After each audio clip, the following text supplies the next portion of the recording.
Glasgow, where I was injected, paralyzed, beaten. A bad story. Yes. German Anonymous basically heard my story, basically sending pedophile people after me and everything. It got about as sick as you can get.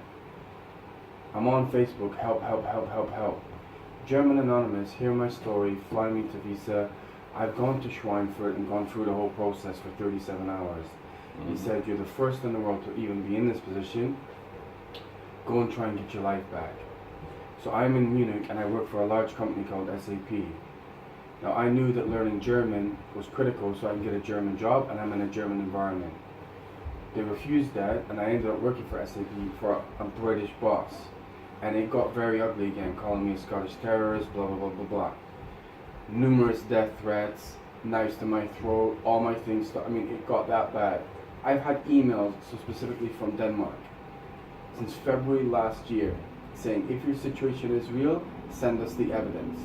So I sent videos, emails, superior court judgment cases, everything. And what the Norwegian, not just you, the Norwegian, Swedish, Finnish, and Danish government said, the only way we can protect you is if you get to our border and then you go to one of the, so I did that. I risked everything and I came here. I was staying here for 1 week. I then went down to the central police station. I said, this is who I am, this is my situation, and one of the police officers took my passports and put it in a Ziploc bag. Unbeknownst to me, he wrote derogatory comments about me on the computer, which a police officer later read out to me. But I didn't know he had done that. I get taken to another building by a female and male police officer. I get asked to explain the whole thing. I'm telling you a tiny little part. I had my fingerprints taken and they said, you need to go to Sandholm. I said, okay. They start asking detailed questions about my finances. So then I have to make my way to Sandholm. I get there. Instantly, Red Cross is basically saying, why the hell did they send you here? I'm like, sorry, what are you talking about? They said, go to the police building right next door. So pretty aggressively, my hand was thrown in the fingerprint scanner. I was told to watch a video. And then they could all speak English, but I had to do it through a translator. I was signing documents, I didn't know what I signed, but they're like, you know what, you're safe now. So then go back to the Red Cross building. So a couple of the managers of the Red Cross said, you're British, the Danish government has lied to you, immigration has lied to you, you should never be here, get out of Denmark. I'm like, what? So I have obviously, my health is not great considering on what I've been through, right? Chip in my leg, poison, electric. So, and also when I'm under severe stress, I have problems breathing. Yeah. So I was sent to Helleroyd Hospital. I had an appointment at 6 p.m. on a Sunday, I think it was. I was made to wait 5 hours to the point one of the Syrian refugees said, please treat this gentleman. Danish people are saying, please treat this gentleman. So eventually I see one of the female doctors. I told her about the banking situation. Oh my God, that's terrible, I'll help you. I told her about the accidents and what was done. I got hit by a double-decker bus and left for dead. So she was about to give me morphine, temazepam, and there was another one. I said, I don't need all that. I started to mention the medical corruption that I'm also up against. She walked out, spoke to one of our colleagues, and I was escorted off the premises by security, even though I showed her my asylum card. Yeah. So I said, just understand the gravity of my situation. If this is an asylum card and it has that country on there. So I went to reception, I tried to get the doctor's name, no. I staggered out the hospital, virtually collapsed on the street. 2 Danish citizens flagged down a taxi, and I go back to Sandholm. The manager at Sandholm takes me into his office, and he's like, you listen to me, you made a mistake, you're British, you shouldn't have. And I got blasted. And then all of a sudden, and I'll be honest with you, they're like security guards, it's not Red Cross. They surrounded me, and I'm like, why are you surrounding me?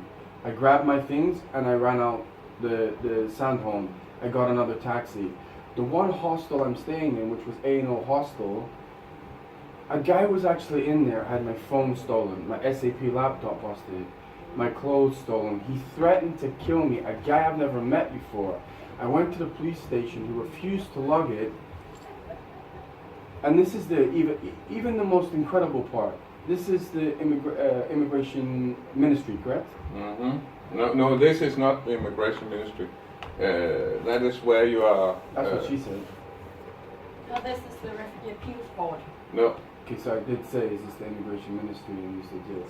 Yeah, but it's an office under the. Okay. We are. Yeah.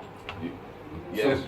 So, what I would say is, you know the immigration where you get a ticket and you talk to someone, right? Yes, that's the immigration service. That's So, what I'm gonna do is, so you can clearly see my card, right? yes. I could, I understood that you've been No. There's registered one as thing an that's asylum seeker. right, but there's one thing that is incredible. Are you Danish? Yes, I'm Okay. Danish.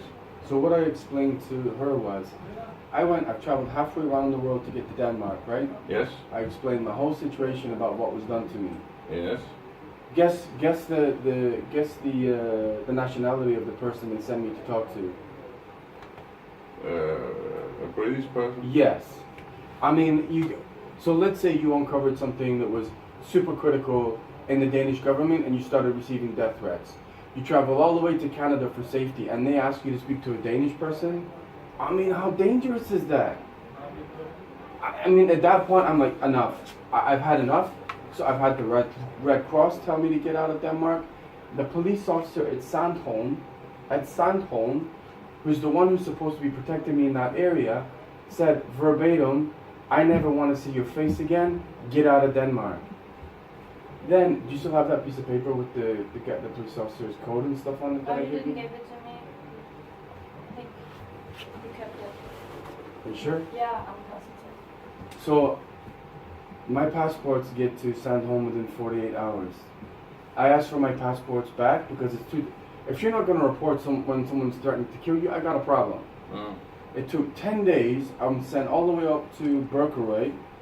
So I'm sat in an office like this with one of the immigration police officers who's supposed to give me my passports back, right? Yeah. He's basically mocking me like, oh, you got a chip in your leg, you're being poisoned. Do you need some medical care from me? I'm like, so not only is he giving me my passports back, he's mocking the fact that I couldn't get medical treatment at Hillary. I mean, so now I've lost all my money, I've had all my stuff stolen, I've been told by the people who told me to come here to get out, I'm sent to a UK person. I mean, I don't understand how it could be any worse than that. So. And I want answers. Yes, and that's why it's important to know where you are. I'm leaving today. Yes, but you have a number of complaints about the treatment in Denmark. The treatment of the case and the treatment you have received from the police and the immigration service. Well, I'm now in more danger than I was when I got here. This place is, as I told you from the beginning, this is the Refugee Appeals Board. We can only, and the board only treats decisions of refusals of asylum. That's the only thing this place can, yes, the board can do. So, and if it is that have you had a decision on your asylum case? No, because the whole point was I was given a date to talk about my asylum. Yes, I understood but that. one thing, the police said, don't go to that, 1,000% you'll be denied. Red Cross said, don't go to that interview, 1,000% you'll be denied. Hillary Hospital said, don't go to that interview, 1,000% you'll be denied. Yeah. The central, what am I supposed to do? And then the one person I am told to talk to is from the exact country I'm supposed to be. Yes, what would you do? What would you do? Yeah, I would probably complain. Right. But I'm trying to understand that. Well, I'm sending emails trying to find out, and no one's replying to me. That should not happen. I'm sending also, it to the Ministry of Justice. I'm sending it to immigration. You know what actually happened? When I was in the immigration service, and to get my passports back, I have very little money. Mm. And now that I've had everything stolen, I have very, very little money. Mm. All I said to them was, can you give me a time scale of when I'm going to get my passports back? Do you know what they did? They got security and walked me out the building. I mean, really, I have committed no crime here. I've not spoken to anyone. I've kept my head down, and I have been treated like an animal. So, let me ask you. I have heard you. I've heard you. What is it you want? I mean, what is you want? Well, the thing is, on the email contacts you have in all these ministries, right? They're generic emails. Yeah. If they are not being replied to about the fact that I'm now even in more danger, I need contact people to find out, one, why I was even told to come here, to why I was threatened by the police and why did all this happen, it has been shocking. I mean, I'll never be able to come back to Denmark again, ever. I think I deserve an answer. But what I'm saying is... Unfortunately, and we are not, that is what I'm trying to say. But you can find out who I need to talk to. What we can do is if you want to complain about the treatment you've had by the asylum authorities, the treatment you have had, not the decision, but the treatment, then you have to go to the ministry. But we are not the ministry. You can't give me an email from that ministry. I can give you an address to the ministry, and I can give you an email address to the ministry. Right. Can it be an actual person? I think I at least deserve that. You can do the same thing in the ministry, which you are doing here. Yes, you can ask for a meeting. I leave today. Yes. All I can say is that you can ask for... Can you call them and see if I can go there right now? Because my bus leaves at 1 o'clock. I don't know what the opening times are, but you are able to go into the ministry and ask for personal... Please listen, understand what I've been through. I think I deserve. Can you at least call them and say, if I go there, I don't want to walk all the way there if my ankle's broken and they say no. Frankly, I don't know who to call because I've never heard a story like this before. So it's difficult to. All I'm asking, this is not rocket science, is you call someone there, say, can he talk to someone, even if it's not the right person, at least it's logged, and then if I leave, at least I have a contact. All right, I'll try and call a person in the ministry, and see if you can have. And I want a time scale. Considering what I've been through, it's the minimum I deserve. Yes, but I cannot make any promises, and we're not the right authorities to go to. Told me that. Because also to be honest, if there is an asylum case regarding a British citizen, it will be normally regarded as manifestly ill-founded, and therefore the decision made by the immigration service is final. Yes, but what I'm saying is, if you take Snowden in Russia, he shouldn't get it ever. What I'm saying is, even when I'm in Germany, even because of the Geneva Conventions, there are exceptions to every rule. The point anyway, we're going around in circles. So if you can't help me, I'd like you to try and call someone so I can go there now, please. All right. I'll do that.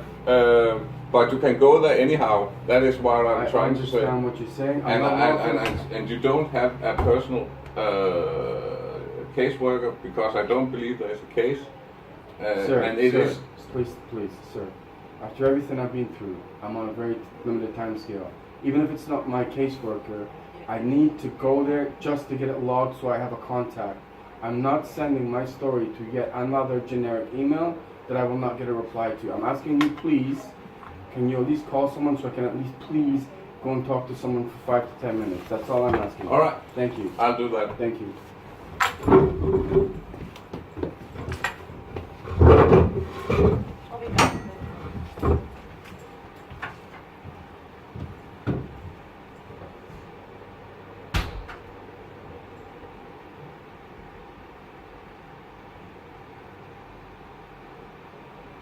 I'll be back.